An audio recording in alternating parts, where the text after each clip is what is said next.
So I have this one sample I'm working with here, and I'm going to go over like how I'm going to use these samples or just sort of play with them to see how the effects work and also how good the samples actually are.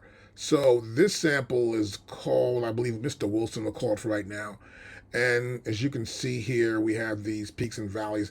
Now the larger part of this is actually snare drum. So I can actually click here in the sample range.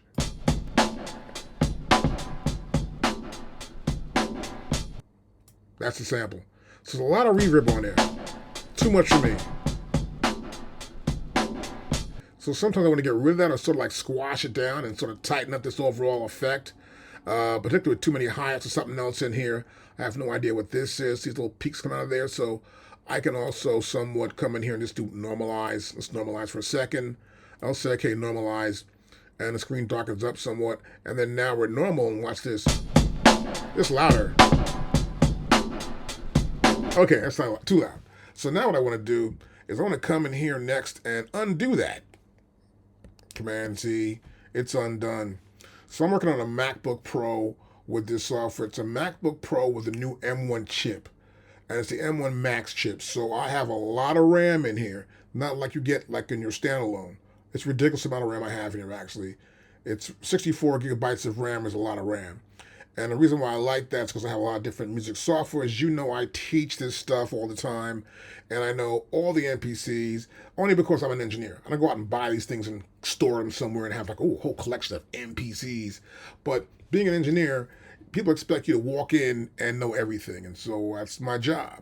And I like doing that because I get to play with the toys. And so in this case, we're going to go over the MPC software a little bit here and get some idea of how good it is when you're actually working in the MPC kind of environment. So here I can actually pull this up. I can play it back here. But what I can also do, besides play that, we did that already, I can go back in here and let's look at the mixing board. I preset the mixing board up for us here. And this is it right here. So you can see my mixing board. I've got a lot of plugins here. I can do that because I do have a higher end computer. So here you'll see I've got a compressor right here locked in. That's the first thing I have up there. Next I have a transient, air transient. So my transient's going to help me on attacks. So when you see these peaks and valleys, let's go back to here again actually. Over to here, you'll see this. Oops, it's following me now. I can see these peaks here, and it cuts down, and this is the zero crossings in the middle. And we have the up, and we have the down. A positive and negative effect going on here, right? So it creates these sounds are right there. And so I'm going to make sure I can sort of attenuate or gain or reduce these transients that are along this 0 point in the middle. And so I want to also make it easier for me. I'm going to come and make this like big. That's good. And I want to go to the mixer. I go to mixer here. That's already big. It makes it easy for me to explain stuff. So we're going to play this back now. Same sound you heard before. But now I'm getting out everything. I don't want all that other stuff going on. I may want to use this way in a mix somewhat inside a song or a beat or something. I just want to get the kick and snare going on. So you can see I've stopped everything. Let's turn this off here. Now you can hear the whole thing going on.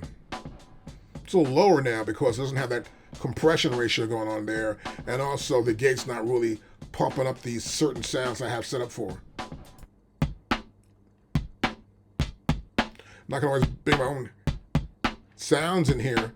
But you can see here, I don't want it to peak out too much over this 0 point. And I want to look also at the main right here on my right-hand side. I'm making sure I'm not going over minus 3 dB. So it sounds pretty good that way. And I will do this when I want to get something set up. Now how this works pretty much, it's a compressor here that I have here for my attack levels. So I have a lot of attack. You can come into here, you can go into your system here, and you want to look for a lot of attack for drums. I can come in, select that right there. Then I can adjust it to how I want to sort of fix that sound the way I want to have it fixed a certain way. Now, let's close this one out. It's my transient right here, right? And here in the transient, you can see this is the input, but this is my output on this side. So it's coming in, and it's minus 0.5, we'll say dB, but it's going out as 0 dB. So it's increased the level somewhat. You can see here the output is up by 4.2 dB here.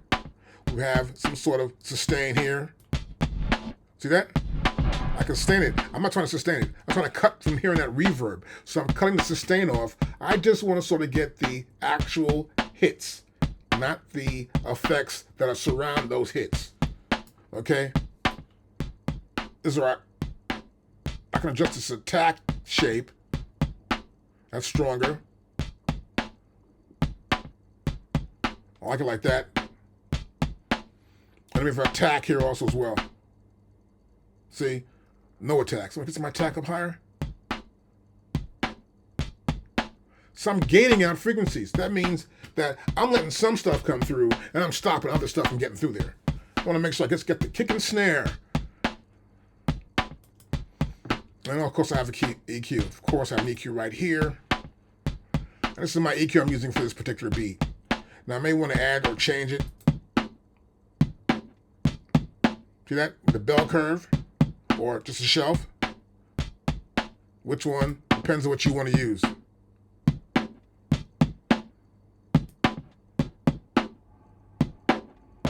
I'm moving around the low end. Right? I find a low one I like. I can sort of boost it. Or change my Q. And here I can boost it frequency by dB. To get more of a bottomy sound for it if I want to. And I just close this out too as well. And if I don't want to hear it, I go back there. And you get the idea. That's a lot of effect on it. But it pumps it out strong, which is kind of cool. I do like that. So let's turn it off.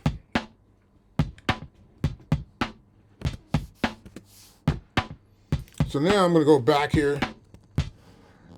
And I want to look at something else here. I got another little piece I want to show you here.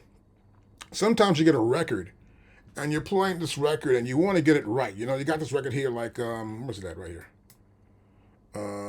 Yeah. I can hear that. That's a guitar from JB and the guys. I hope I don't have to pay for that. But we got that going on right there. And a lot of times I get a record, and I want to take some stuff off the record totally. I want to get the guitar or the bass line or something else in there. And it's hard to get that sometimes. But you have to actually know how to use the plugins you got.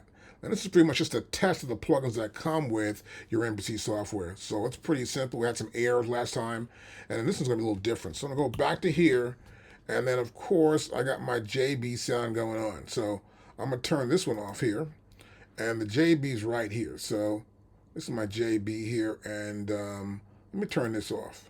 Let's see if we're triggering it again. I'll go back to here, my main. I'm going to look at the home. So go to home here.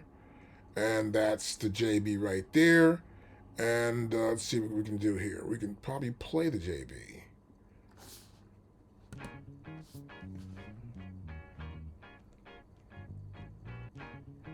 And you can hear it, the whole thing now, right? Now let me do one more thing. Let's go back here and look at the mixing board. And I want to pull this up into the center position. See that? I got a guitar on one side here with a little bit of bass. Opposite side, I got the bass. So some records you will get, if you're looking for records and you're sort of crate digging, you'll have records that have left and right. Because back then, you could do that. You might have an 8-track machine and you would just overlap tracks or something. In this case, they probably had the mics in the room and they panned the guitar one side, the bass the other, and it went in stereo at home. So people at home heard it in stereo, but in this case, we're trying to listen to stuff and sort of zoom in a microcosm way to see, what's that right there? So right now I've got this here, this little guitar thing. So I want to add a compressor here, right? So I'll turn this back on. I'll turn this stuff off of here, actually. The first thing I'm adding here is going to be a compressor, right? So let's turn this off too. I want to make sure I get the side I want. Now I've got that right side right there. And that bass I want to get rid of. So I'm going to come to here. I got a transient here too as well. So let's close this out and open this transient up for me by turning it on. Oh, now we're getting into that little sample right there. We're getting that guitars there, and the bass line is still there. I got an EQ here too as well. It's my EQ, so let's pull this down. Let's turn the EQ on. So now with my EQ, see here, I'm sort of like bell curving it here in the bottom. I'm trying to get rid of that bass line. It's at 43 dB. I come down to here. See, it sounds that little tinny stuff. Then I go back to where it was at. 4.3 or 4 rows good enough here. So I want to get rid of that bass, but I've still got my guitar in the highs, the high mids, and no low mids whatsoever. So I come to here. Next, as we test out how good these effects are, I've got a noise gate.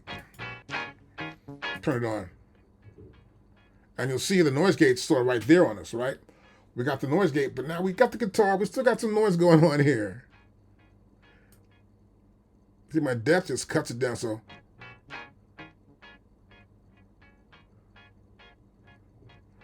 And I may want to just take this one sample and use it again. Our attack whip, no good, not helping us. This hold is just holding it there.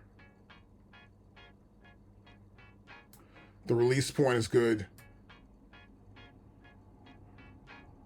Not really affecting it much. I have so much effect to it. You can see here, it's just reducing everything as much as possible. And it's not really pulling the bass totally out of there. Let's close this out. And so I can see that it's going to be pretty hard to do with this. So I'm going to go back here to compressor. I got plenty of mix here going out. What's the output like? Whoa, that sounds, wow, whoa, whoa.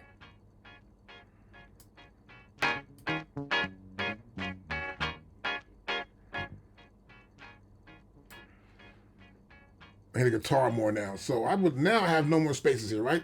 I've got 4 different inserts here on this one guitar with this James Brown song. So now I added a killer EQ. Bass is gone.